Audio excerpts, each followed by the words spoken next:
আন্দালিব রহমান পার্থ যখন বক্তব্য দিচ্ছিলেন, উনি যখন বললেন মাননীয় মন্ত্রী যারা ছিলেন তারা সেটাকে টেবিল চাপড়িয়ে সেটাকে সমর্থন দিলেন। বলতে একটা ট্রানজিশনাল রেভলিউশনারি গভর্নমেন্ট করা হোক, এটা একটা রেভলিউশনারি গভর্নমেন্ট করা হোক। এদিকে আজকের সংসদে আন্দালিব রহমান পার্থের বক্তব্যে তুলপাড় পরিস্থিতি হয়েছে। হাসনাত আব্দুল্লাহ কঠিন প্রতিবাদ করে হাসনাত আব্দুল্লাহ এবং আন্দালিব রহমান পার্থ মুখোমুখি সংঘর্ষে জড়িয়েছে। আপনারা যদি এই জুলাইয়ের উপর মাথায় কাঁঠাল লেগে, আর এনসিপি আমাদের দল, আমাদের হিরোরা যারা যুদ্ধ করেছেন, যারা এখানে আছেন, তাদেরকে বলে দিই আপনারা জেনজিকে রিপ্রেজেন্ট করেন, জামাত জেনারেশন হয়ে যান না। না না, নতুন স্পিকার মাননীয় সদস্য আপনি বলতে থাকেন। আমি বলতে স্পিকারকে অ্যাড্রেস করেন, স্পিকার দিকে তাকান। আমি আমার এনসিপির ভাইদের বলতে চাই যে আপনারা পজিটিভ পলিটিক্স দিয়ে আসবেন। আর এক ভাই বলেছিল বিরোধী দলের সদস্যরা বক্তা যখন বক্তৃতা দেয় তাকে ডিস্ট্রাক্ট করার চেষ্টা করবেন না, কোনো কমেন্ট করবেন না। Please listen to him, you will get your turn. হ্যাঁ, পসিবিলিটি। আমাদের এক ভাই বলেছিল ফ্যামিলি কার্ড খাল খনন তো কি পুরো দেশ স্ট্যান্ড স্টিল হয়ে যাবে, পুরো দেশ স্ট্যান্ড স্টিল। সারাদিন আমরা এটা করবো। বিএনপির নোট অফ ডিসেন্ট বাতিল হয়ে গেছে। গণভোট বাতিল হলে বিএনপি রাজনীতি সেখানেই শেষ হয়ে যাবে। ট্রেজারি বেঞ্চের যে মন্ত্রীরা ছিলেন তারা দীর্ঘদিন, তাদের সারা জীবন তারা বেগম জিয়ার সাথে রাজনীতি করেছেন। এই সংবিধান ছুঁড়ে ফেলার সাথে স্বাধীনতা যুদ্ধাপরাধীর অ্যালাইন করার সংসদ উত্তাল হয়েছে আন্দালিব রহমান পার্থ এবং হাসনাত আব্দুল্লাহর মুখোমুখি বক্তব্যে। আন্দালিব রহমান পার্থ হাসনাত আব্দুল্লাহ এবং জামাতকে সরাসরি গালাগালি করে, অন্যদিকে হাসনাত আব্দুল্লাহ তার প্রতিবাদ করে এবং সংসদের মধ্যে একটা ঝামেলা তৈরি করে তারা। দর্শক শ্রোতা, গত কিছুদিন ধরে এই সংসদ অধিবেশন চলছে এবং এই অধিবেশনের মধ্যে অনেক এমপিদের মধ্যে বাকবিতণ্ড, অনেক ঝামেলা হয়। আপনারা সম্পূর্ণ ভিডিও দেখবেন। আন্দালিব রহমান পার্থ অনেক রহস্য উন্মোচন করেন জামাতকে নিয়ে এবং সরাসরি জামাতকে যে গালি দেন সবকিছু দেখতে পারবেন। আপনারা সম্পূর্ণ ভিডিওটি ধারাবাহিক কন্টিনিউ করবেন। বিকজ আপনারা ওই ইস্যু ডাইভার্ট করতে চান নাই। We wanted the fascist government to go and they left. It was a plan. ওইটা লিটারালি আপনারা ধরে বলছেন কি আমরা নাকি আন্দোলনে নাই। আচ্ছা চিন্তা করেন তো ভাই, একটা ভোটারের কাছে যদি আমি জিজ্ঞেস করি যে আমি একটাতে ভোট দিতে চাই না, I do not agree with one of the provision, আমি কি করবো? হ্যাঁতে ভোট দিব না নাতে ভোট দিব? আবেগ বিবেক দুটার মিশ্রণ হয়ে যায়, তো এটা ঝামেলা হয়ে যায় আর কি। যে কেন জানি প্রথম থেকে আমাদেরকে জুলাইয়ের বিরুদ্ধে নিয়ে যাওয়ার একটা পায়তারা দেখতে পাচ্ছি। এখন আমি আহ্বান জানাবো ঢাকা 17 থেকে নির্বাচিত মাননীয় সংসদ সদস্য জনাব আন্দালিব রহমান পার্থকে। ধন্যবাদ। I am very sorry. Andalib Rahman Partho, Bhola 1।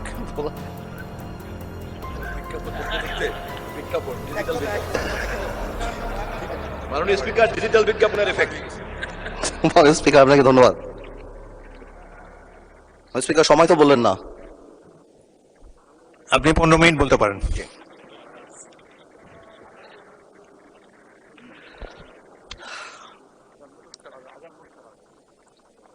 Speaker, ব্যাপারটা তো অনেক কমপ্লেক্স, একটা ইউনিক সিচুয়েশন।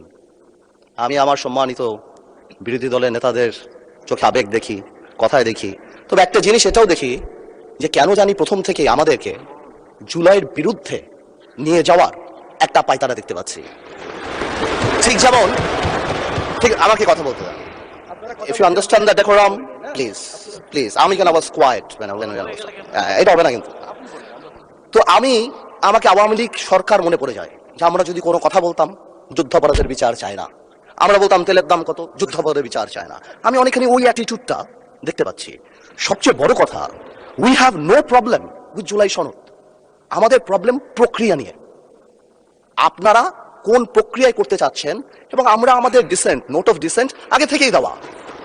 আমাদের প্রক্রিয়া ছিল, আপনারা দেখেন, উইথ ডিউ রেসপেক্ট, একদম রেসপেক্টের সাথেই বলি, আপনারা সেই সময় রেভলিউশনারি গভর্নমেন্ট করেন নাই কেন? নর্মাল গভর্নমেন্টে গেলেন কেন?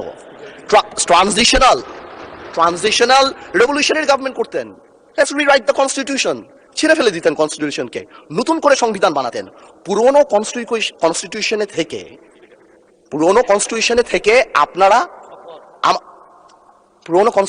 থেকে আপনারা সংবিধানকেই বাতিল করে দিতে যাচ্ছেন। এটা আসলে হয় না। It is unique. The revolution was unique. এর পরবর্তী government was unique. And what we had we had a quasi-constitutional government. Doctrine of necessity তে আমরা কখনো কখনো কনস্টিটিউশনকে সম্মান দিয়েছি। ডক্ট্রিন অফ নেসেসিটিতে সংস্কারকে মাথায় রেখে অফ কোর্স রিয়েলাইজ, যেটা তো আজকে থেকে রিয়েলাইজেশন না, 72 থেকে রিয়েলাইজেশন, আইয়ুব খানের অত্যাচার থেকে, যে আমাদের constitutional framework is set in such a way যে কোনো মুহূর্তেই আমাদের প্রিমিয়ার একজন স্বৈরাচার হয়ে যেতে পারে। সে কারণে তো কোনো পরিশোধ করা হয়েছিল, কিন্তু আজকেও সেটা আমরা দেখছি যে সেটা করতে যে দেখা গেছে রাষ্ট্রপতির ক্ষমতা কমাতে যে আমরা প্রধানমন্ত্রী বা ক্যাবিনেটের ক্ষমতা অনেকাংশে বাড়িয়ে দিয়েছি। দ্যাট ইজ দ্য ইস্যু, আর তো কিছু ছিল না। এই কারণেও আমরা আমাদের কনস্টিটিউশনাল ফ্রেমওয়ার্কে রিয়েলাইজ করেছি উই নিড চেঞ্জ। আমরা মনে করি, বাট আমরা আজকে এখানে আমরা পলিটিশিয়ান, আমাদের মাথায় রাখতে হবে that we must mitigate the harshness of the relevant provisions of the constitution. At the same time, we must uphold the spirit of July. এই ব্যালেন্স আমাদেরকে করতে হবে। কিন্তু আপনারা তো আমাদেরকে লগর সেটে পাঠিয়ে দিচ্ছেন। আপনারা এখানে যারা বসা, আমার মাননীয় প্রধানমন্ত্রী কত বছর এক্সাইল, পাশে আমাদের মাননীয় এলজিআরডি মন্ত্রী কয়বার জেল খেটেছে, তার পাশে আমির খসরু সাহেব একসাথে জেলে ছিলাম, তার পাশে সালাউদ্দিন সাহেব কতদিন বিদেশে ছিল, এমন একটা ভাব কত বছর বিদেশে ছিল। এখানে আমরা যারা আছি আমরা সবাই জুলাই যোদ্ধা। আপনাদের বিরোধী দলীয় সম্মানিত মাননীয় আমাদের যে বিরোধী দলীয় নেতা, উনি উনার ভাষায় এত সুন্দর করে আমাদেরকে রেকগনাইজ করেন, কিন্তু যখনই ফ্লোর আপনাদের হাতে চলে যায় আপনারা আমাকে অ্যাটাক করেন অ্যাজ ইফ আমরা জুলাইতে আমাদের কোনো কন্ট্রিবিউশনই নাই। একদিন এক ভাই দাঁড়িয়ে বললো, গতকালকে সম্মানিত সংসদ সদস্য দাঁড়িয়ে বললো যে আমাদের এখান থেকে বলা হয়েছে এই আন্দোলনের সাথে আমাদের সম্পৃক্ততা নাই। অফকোর্স আমরা এই কথা বলেছি, because it was politically correct. We never wanted to give it a political face. আমরা চাচ্ছিলাম ছাত্র আন্দোলন বা যেই কোটা আন্দোলন হচ্ছিল এভাবে যাক। আপনাদেরও আমরা যখন জেলখানায় ছিলাম, আমাদের সাথে আপনাদের মহাসচিব ছিল পরোয়া সাহেব, আপনাদেরকে যখন ব্যান্ড করা হয়েছিল আপনারা তো কোনো কথা বলেন নাই। কেন বলেন নাই? বিকজ আপনারা ওই ইস্যু ডাইভার্ট করতে চান নাই। We wanted the fascist government to go and they left. It was a plan. ওইটা লিটারালি আপনারা ধরে বলছেন কি আমরা নাকি আন্দোলনে নাই। শুনেন, আপনারা 6 বলে 12 রান করেছেন, কিন্তু এর আগের 300 রান আমরা সবাই মিলে করেছি। সুতরাং আপনাদের একজন একটা কথা বলবেন, আরেকজন আপনারা আমাদেরকে লগর সেটে নিয়ে যাবেন, আমাদেরকে অ্যাটাক করবেন। আপনাদের কথা আজকে দেশবাসী বিভ্রান্ত যে আমরা নাকি জুলাই সনদ বাস্তবায়ন করতে চাই না। অফকোর্স উই ওয়ান্ট জুলাই সনদ, আমরা চাই এটা বাস্তবায়ন। প্রক্রিয়াটা কি? প্রক্রিয়া তো আপনারা ভুল করেছেন। আপনারা কেন সেই সময় ইন্টারিম গভর্নমেন্টে আপনারা সাপোর্ট করেন বা বলতেন এটা ট্রানজিশনাল রেভলিউশনারি গভর্নমেন্ট করা হোক, এটা একটা রেভলিউশনারি গভর্নমেন্ট করা হোক, কনস্টিটিউশনকে রিরাইট করা হোক। আপনারা কোথা থেকে নিয়ে আসছেন সংবিধান সংস্কার পরিষদ? What status it has? এটা কোথা থেকে আসছে? আপনারা আমাদের সচরাচর আমরা যেভাবে সংবিধান পরিবর্তন করি আমরা সেখানে থাকতে চেয়েছি, আমরা সেভাবে করবো। আপনারা বসেন, আমাদের নোট অফ ডিসেন্ট আছে, let's talk, let's sit down. জনগণ যদি 70% ভোট অবশ্যই গণভোটে দিয়েছে, জনগণ কিন্তু সংবিধান পরিবর্তন করার জন্য 51% ভোট আমাদেরও দিয়েছে। তো সেটাও তো গণভোট, অফকোর্স গণভোট। আচ্ছা, আপনারা অনেকে বলেন অবৈধ, আমি অবৈধ বলতে চাই না, it's too harsh, rigorous, but এটা সত্যি। এটা can't be traced back in the constitution. মাননীয় স্পিকার, কিছুক্ষণ আগে আমাদের সর্বশ্রদ্ধেয় মাননীয় সাংসদ আন্দালিব রহমান পার্থ যখন বক্তব্য দিচ্ছিলেন, উনি যখন বললেন যে সংবিধান যারা ছুঁড়ে ফেলতে চায় তাদেরকে স্বাধীনতা বিরোধীর সাথে উনি অ্যালাইন করলেন, ট্যাগ করলেন মাননীয় স্পিকার। এবং তখন ট্রেজারি বেঞ্চের সম্মানিত মাননীয় মন্ত্রী যারা ছিলেন তারা সেটাকে টেবিল চাপড়িয়ে সেটাকে সমর্থন দিলেন। মাননীয় স্পিকার, গণতন্ত্রের জন্য যিনি আপোষহীন লড়াই করে গিয়েছেন বেগম জিয়া, উনি বলেছিলেন যেদিন জনতার সরকার প্রতিষ্ঠিত হবে, যেদিন এই পার্লামেন্ট জনতার সরকারের কাছে যাবে, এদিন এই সংবিধানকে ছুঁড়ে ফেলা হবে। ট্রেজারি বেঞ্চের যে মন্ত্রীরা ছিলেন তারা দীর্ঘদিন, তাদের সারা জীবন তারা বেগম জিয়ার সাথে রাজনীতি করেছেন। এই সংবিধান ছুঁড়ে ফেলার সাথে স্বাধীনতা যুদ্ধাপরাধীর অ্যালাইন করার যেটার হাততালি তারা দিয়েছেন, সেটির মধ্য দিয়ে বেগম জিয়াকে তারা মূলত অপমান করেছেন কিনা তারা সেটা ভেবে দেখবেন। মাননীয় স্পিকার, আমি বক্তব্য দেওয়ার জন্য অনেক কিছু রেডি করে নিয়ে এসেছিলাম। আমরা আইনমন্ত্রী বলেছেন রুশু পড়ার জন্য, তারপরে হবস পড়ার জন্য, মদিনা সনদ পড়ার জন্য পড়েছিলাম। কিন্তু আন্দালিব রহমান পার্থ সাহেব যে বক্তব্য দিয়েছেন, আমরা ক্লাস 8-9 যে ডিবেট করতাম সেটি রিভার্টাল দিলে 20 মিনিট সময় লাগবে। মাননীয় স্পিকার, আমি ওনার বক্তব্যের রিভার্টাল দিচ্ছি। উনি বলেছেন যে আমি কোট করছি, উনি বলেছেন 72-এর সংবিধানের কিছু কিছু বিষয়কে ওনারা সম্মান দিয়েছেন। তার মানে কিছু কিছু বিষয়কে ওনারা সম্মান দেয় নাই। তার মানে এই অভ্যুত্থানের পরে এই সংবিধানের কিছু অংশ ওনারা মেনেছেন, কিছু অংশ ওনারা মানেন নাই। ওনারা কেবল ওই অংশটাই মেনেছেন যে অংশটা ওনাদের পক্ষে গিয়েছে, যে অংশটা ওনাদের বিপক্ষে গিয়েছে এই অংশটা ওনারা মানেন নাই। মাননীয় স্পিকার, এই ধরনের প্রকৃতি সম্পন্ন যারা আছে বাংলাদেশের পার্লামেন্ট, যারা দেখছেন তারা সিদ্ধান্ত নেবেন, যারা কখনো কখনো কনফর্মিস্ট, যারা কখনো কখনো রিফর্মিস্ট, তারা মূলত হচ্ছে অপরচুনিস্ট। এখন আমি সংবিধানের কিছু কিছু ধারা মানবো, কিছু কিছু ধারা মানবো না। আমি কখনো কখনো সাংবিধানিক, কখনো কখনো আমি অসাংবিধানিক। মাননীয় স্পিকার, যখন ডক্ট্রিন অফ নেসেসিটির প্রশ্ন আসে, মাননীয় স্পিকার, এই এক্সিস্টিং সংবিধান অনুযায়ী যখন 7A এবং 7B বলবৎ থাকে, সেই জায়গা থেকে আইনজ্ঞরা, মাননীয় স্বরাষ্ট্রমন্ত্রী উনি থাকলে ভালো হতো। ডক্ট্রিন অফ নেসেসিটি মাননীয় স্পিকার 48(3) অনুযায়ী রাষ্ট্রপতি সুপ্রিম কোর্টের মাধ্যমে একটা, এই 106 অ্যাডভাইজরি একটা রুল আছে মাননীয় স্পিকার, এই অ্যাডভাইজরি রুলের মাধ্যমে সংবিধানের ফান্ডামেন্টাল কোনো বিষয় কম্প্রোমাইজ করা যায় না। মাননীয় স্পিকার, যদি আমি এই সংবিধান মানি তাহলে এই অন্তর্বর্তীকালীন সরকারের বৈধতা প্রশ্নবিদ্ধ হয়। মাননীয় স্পিকার, মাননীয় স্পিকার, যদি এই সংবিধানকে আমি ধারণ করতে চাই, মেনে চলতে চাই, সেদিন 64 বিধি অনুযায়ী অ্যাটর্নি জেনারেল নিয়োগ দেওয়া হয়েছিল 6 আগস্ট। মাননীয় স্পিকার, এই সংসদে প্রশ্ন রাখতে চাই, তৎকালীন বর্তমান রাষ্ট্রপতি চুপ্পু, তখন বলা হয়েছে অ্যাটর্নি জেনারেল নিয়োগ দেওয়ার ক্ষেত্রে প্রধানমন্ত্রীর সাথে আলোচনা করতে হবে। সেদিন কোন প্রধানমন্ত্রীর সাথে আলোচনা করা হয়েছিল সেটা আমাদেরকে অ্যাটর্নি জেনারেল জানাবেন, আমাদেরকে অ্যাটর্নি জেনারেল জানাবেন।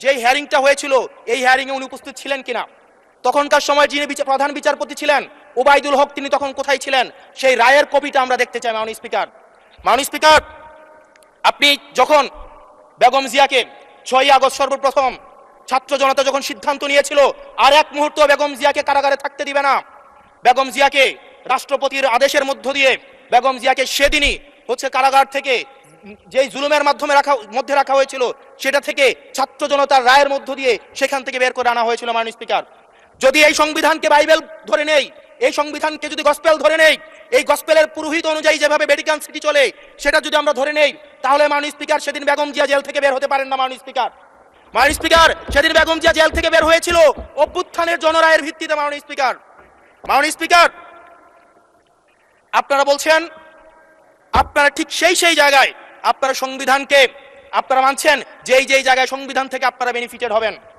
মাননীয় স্পিকার, গ্রামের ভাষায় কথা আছে, বলতে চাই না, যে গাং পার হইলে মাঝি কুন্দুলা ভাই।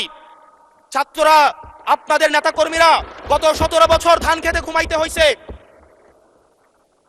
ত্যাগ তিতিক্ষার মধ্য দিয়ে যেতে হয়েছে। মহাসচিব কান্না করে বলেছে তাদের নেতা কর্মীরা ঢাকায় এসে রিক্সা চালিয়ে জীবন নির্বাহ করত। 1 মিনিট বলেন। মাননীয় স্পিকার, আজকে দেখেন, আজকে লক্ষ লক্ষ নেতা কর্মী তাদের রক্ত দিয়েছে। ফ্যাসিবাদ বিরোধী প্রত্যেকটি রাজনৈতিক দল, কোন রাজনৈতিক দলকে বিশেষভাবে আমি আলাদা করতে চাই না, ফ্যাসিবাদ বিরোধী প্রত্যেকটি রাজনৈতিক দলের রক্ত, শ্রম, ঘামের মধ্য দিয়ে এই হাসিনার পতন হয়েছে। এই হাসিনার পতনের পরে যখন জনরায়, মাননীয় স্পিকার, যখন জনরায় কখনো কেতাবের কাছে মাথা নত করে না। এটা ভ্যাটিকান সিটি নয় যে গসপেল অনুযায়ী হচ্ছে দেশ পরিচালিত হবে। 68% জনগণ তারা সিদ্ধান্ত জানিয়ে দিয়েছে এই সংবিধানের যেই বেসিক স্ট্রাকচারাল জায়গায় কোন জায়গাগুলোতে রিফরমেশন আনতে হবে। মাননীয় স্পিকার, মাননীয় স্পিকার, আন্দালিব রহমান পার্থ সাহেব বলেছেন যে অর্ডারে নাকি হচ্ছে সংবিধান সংস্কার পরিষদের গঠনটা নাই। উনি যদি একটু পরিশ্রম করতেন, জাস্ট একটা পাতা উল্টাইতেন, একটা পাতা পরেই বলা হয়েছে সংবিধান সংস্কার পরিষদ গঠন যদি হেজযুক্ত। বিএনপির ক্ষমতায় টিকে থাকার স্বপ্ন পূরণ হতে দিবে না জামাত ইসলামী। কেন? বিএনপির রহস্য জামাত বুঝে গেছে। দেখেন, স্বাভাবিকভাবে জনগণের ভোটে বৈধভাবে যদি কেউ ক্ষমতায় থাকতে চায়, এটা ঠেকানোর সাধ্য কারণেই, এবং কেউ ঠেকাতেও পারে না। এতে বড় বড় ব্লান্ডার করলেও জনগণের ভোটে ক্ষমতায় আসলে একদিন আগেও তার নামা লাগে না। দলিল হচ্ছে 2001 সালে বিএনপি জামাত জনগণের ভোটে ক্ষমতা এসেছিল ফেয়ার ইলেকশনে, নিরপেক্ষ সরকারের অধীনে নির্বাচনের মাধ্যমে, যার ফলে 5 বছর মেয়াদ পূরণ হওয়ার একদিন আগেও বিএনপি সরকারের পতন হয়নি, বিএনপি জামাত সরকার টিকেছিল। এমনকি এমন ভয়াবহ ঘটনা বিএনপি জামাত সরকার আমলে ঘটেছে, এতে নিশ্চিতভাবে বিএনপি সরকারের পতন হওয়ার কথা ছিল, বাট জোট সরকার পতন হয়নি। যেমন 2004 সালে যে 21 আগস্ট গ্রেনেড হামলা, যদি বিএনপি জামাত জোট সরকারের নৈতিক ভিত্তি দুর্বল থাকতো, লেজিটিমেসি ক্রাইসিস থাকতো, যে আসলে ভোট চুরি করে ক্ষমতা এসেছে, সুষ্ঠু ভোটে আসেনি, তাহলে 21 আগস্ট গ্রেনেড হামলাকে কেন্দ্র করেই আওয়ামী লীগ বিএনপি জামাত সরকারের পতন ঘটিয়ে দিতে পারত। কিন্তু এত বড় ঘটনা, 21 আগস্ট গ্রেনেড হামলার মতো একটা মহা ঘটনা, তারপরে সরকারের পতন হয়নি কেন? যে প্রকৃতপক্ষে জনগণের ভোটে ক্ষমতা এসেছিল, এই জন্য এই ভুলের কারণে পতন হয়নি। এরপরে বিএনপি সরকার আমলে দর্শক আপনারা তো দেখলেন এখানে কি কথা হচ্ছে, অনেকেই কিন্তু অনেক কথা বলতেছে, অনেকে আলোচনা করতেছে, অনেকে সমালোচনা করতেছে দেশের বিভিন্ন অবস্থা, এবং বিশেষ করে এইখানে সংসদ বক্তব্যগুলো আপনাদেরকে দেখিয়েছি গাইজ। এই সংসদ বক্তব্যগুলো দেখে এবং তাদের মধ্যে দাওয়া পাল্টা দেওয়া অনেক বক্তব্য হয়, এইগুলো দেখে আপনাদের কি মনে হচ্ছে? আপনাদের গুরুত্বপূর্ণ মন্তব্যটা অবশ্যই আপনারা আমাদের কমেন্ট বক্সে লিখে যাবেন। সর্বশেষে আপনাদের কাছে আমাদের রিকোয়েস্ট থাকবে, আপনারা আমাদের চ্যানেলে নতুন দর্শক হয়ে থাকলে চ্যানেলটি সাবস্ক্রাইব করবেন এবং পাশে থাকা বেল বাটনটি বাজাবেন, যাতে করে নেক্সট ভিডিওটা সবার আগে আপনাদের কাছে পৌঁছে যায়। ধন্যবাদ।